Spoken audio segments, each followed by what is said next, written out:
नमस्कार, मैं किरणेश कुमार। अपनी शर्तों पर सरकार चलाने वाले जदयू के राष्ट्रीय अध्यक्ष और बिहार के मुख्यमंत्री नीतीश कुमार अब पूरी तरह भारतीय जनता पार्टी के आगे घुटने टेक चुके हैं। नीतीश कुमार के नहीं चाहते हुए भी मंत्रिमंडल का विस्तार करना पड़ा।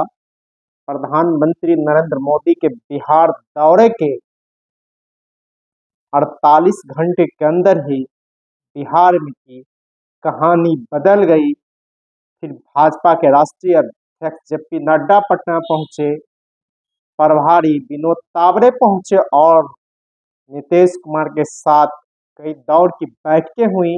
और नीतीश कुमार नहीं चाहते हुए भी भारतीय जनता पार्टी के 7 मंत्रियों को अपने मंत्रिमंडल में शामिल कराया।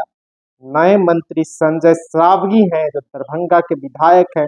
वे लगातार नीतीश कुमार पर हमलावर होते रहे जब नीतीश कुमार विपक्ष में रहते हैं। इसी तरह डॉक्टर सुनील कुमार है जो मुख्यमंत्री नीतीश कुमार के गृह जिले नालंदा के बिहार शरीफ से विधायक हैं और वे नीतीश कुमार के विरोध के बावजूद 2015 का बिहार विधानसभा चुनाव जीते थे। इसी तरह मोतीलाल प्रसाद को भी इस मंत्रिमंडल में जगह दी गई है। तेली ने पिछले 9 फरवरी को पटना में तेली हुंकार रैली आयोजित कर हुंकार भरा था, सत्ता में हिस्सेदारी की मांग की थी। तो एक तेली मोतीलाल प्रसाद को भी जगह मिल गई है। कृष्ण कुमार मंटू जो 19 फरवरी को पटना में कुर्मी एकता रैली आयोजित किया था, उसे भी मंत्रिमंडल में जगह मिली है। तो जाले के विधायक जीवेश कुमार को भी दिया गया है, विजय कुमार मंडल भी शामिल किए गए हैं और साहेबगंज के विधायक वीआईपी होते हुए बीजेपी में पहुंचे हैं राजू सिंह उसे भी मंत्रिमंडल में जगह मिली है। जिस समय बिहार में पिछले साल बगावत चल रहा था उसमें कहा जा रहा था कि राजू सिंह भी राजद के संपर्क में है, लेकिन वे अंततः मीटिंग में पहुंचे। आज उसे मंत्री पद भी दिया जा चुका है। और जो तस्वीर नीतीश कुमार के शपथ ग्रहण समारोह में जाती हुई वह काफी देखने वाली तस्वीर है। बूझे हुए मन से नीतीश कुमार आगे बढ़ रहे हैं और जो नीतीश कुमार अपने 30 वर्षों के कार्यकाल में कभी भी मंत्रिमंडल का फुल मंत्रिमंडल कैबिनेट नहीं बनाया था, उसे विवश होकर इस बार पूरा कैबिनेट बनाया पड़ा है। नए कानून के अनुसार बिहार विधानसभा के 243 सदस्यों में से मुख्यमंत्री सहित 36 मंत्री हो सकते हैं। 35 मंत्री एक मुख्यमंत्री हो सकते हैं। 36 यानी 15% से ज्यादा आप मंत्री नहीं बना सकते हैं। पूरी तरह 36 मंत्री हो गए मुख्यमंत्री सहित, जिसमें 21 भारतीय जनता पार्टी के हैं मुख्यमंत्री सहित, 13 जदयू के हैं, एक हम के हैं संतोष सुमन और एक निर्दलीय सुमित कुमार सिंह है। और इस मंत्रिमंडल विस्तार में यूं कहा जाए कि बिहार की जो 14% आबादी है, इस मंत्रिमंडल में उस 14% यादव से एक और 16% अल्पसंख्यक से एक, यानी 30% की आबादी से मात्र 2 मंत्री बनाए गए हैं। जबकि राजपूत समुदाय से 5 है, बिहार से 4 है, कोयरी से 4 है, कुर्मी से 3 है, दलित 5 है। इस तरह इस मंत्रिमंडल ब्राह्मण 3 है और यादव और मुस्लिम को जो एनडीए को वोट कहा जाता है नहीं करता है, उसे पूरी तरह अलग रखा गया है। हालांकि गत लोकसभा चुनाव में नित्यानंद राय यादव हैं, उसके बाद दिनेश चंद्र यादव जो मधेपुरा के सांसद है, अशोक यादव मधुबनी के सांसद है, फिर बांका के सांसद गिरधारी यादव, इन लोगों को यादव के ही वोट पर चुनाव जीत के गए हैं। लेकिन कहा जाता है कि एनडीए का वोट यादव को नहीं मिलता है, लेकिन 4 एमपी ये भी यादव एनडीए से हैं। इसके बावजूद मंत्रिमंडल के विस्तार में यादव और मुस्लिम की उपेक्षा की गई है और कहा जाता है कि ये दोनों जाति एनडीए को वोट नहीं करता है। लेकिन इस मंत्रिमंडल विस्तार से कहीं न कहीं राजद को भी फायदा होगा, क्योंकि यादव और मुस्लिम की जो उपेक्षा की गई है, इससे एक जुट वोट फिर से महागठबंधन को मिलेगा।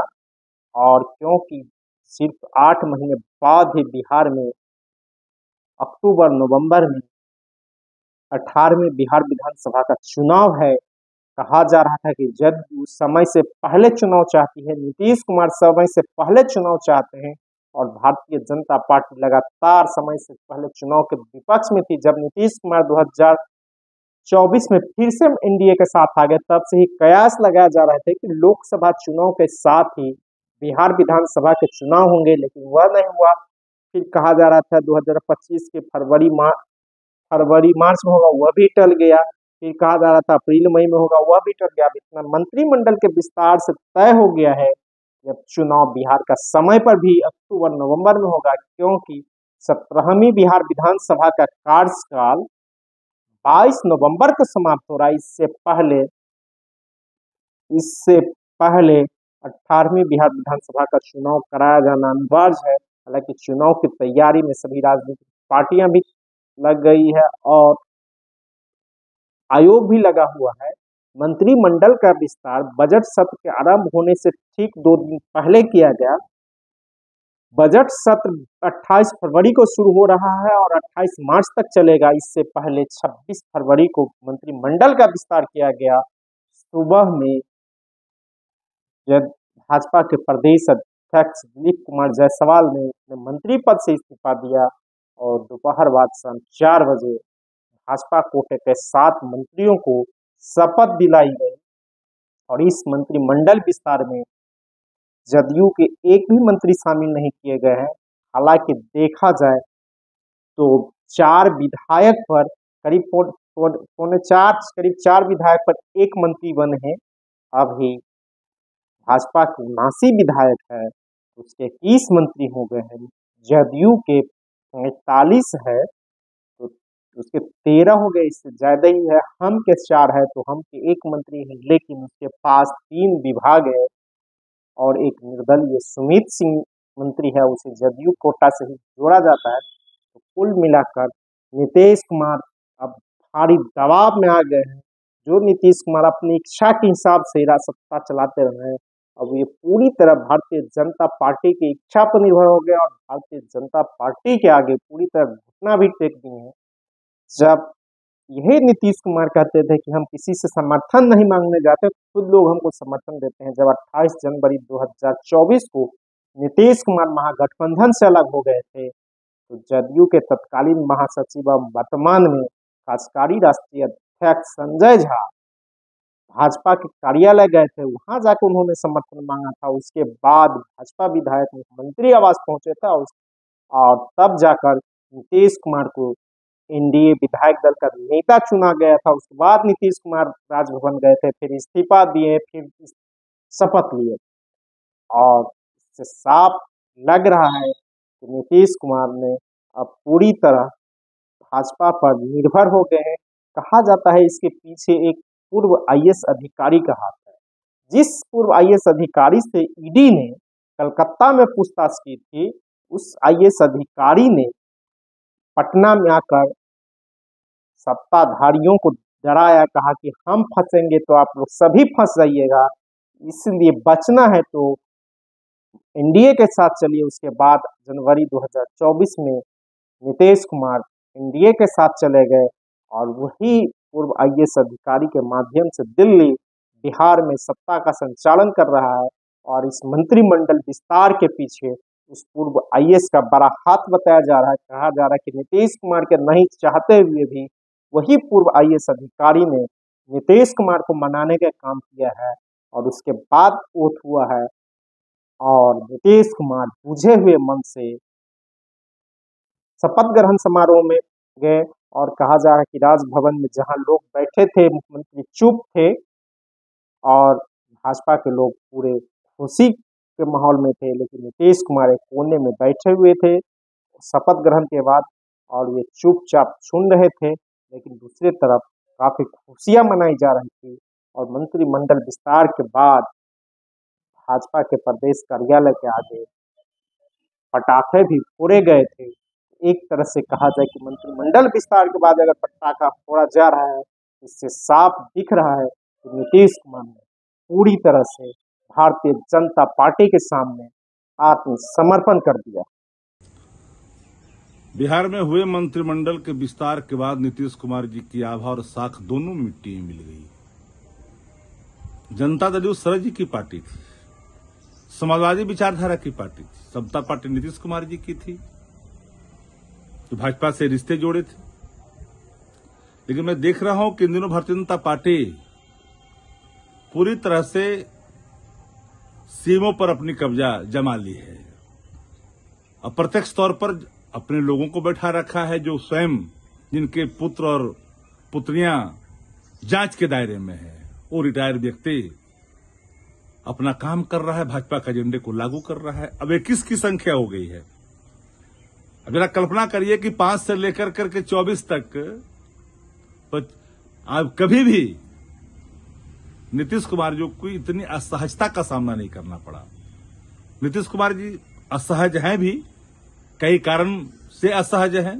भाजपा उसका अनुचित लाभ ले रहा है। अब बताइए भाई कि नालंदा से कभी मंत्रिमंडल में शामिल करने की साहस भाजपा नहीं करते थे, लेकिन इस बार भी की। उनके जिस जाति से नीतीश कुमार जाते, उस जाति के लोगों को भाजपा शामिल करने से डरती थी। भाजपा ने तो अब नीतीश कुमार जी को यह एहसास कराया कि आप उस वर्ग के भी नेता नहीं है, उस वर्ग का प्रतिनिधित्व हमने दे दिया है। तो बिहार में जो देख रहे हैं भारतीय जनता पार्टी और जदयू का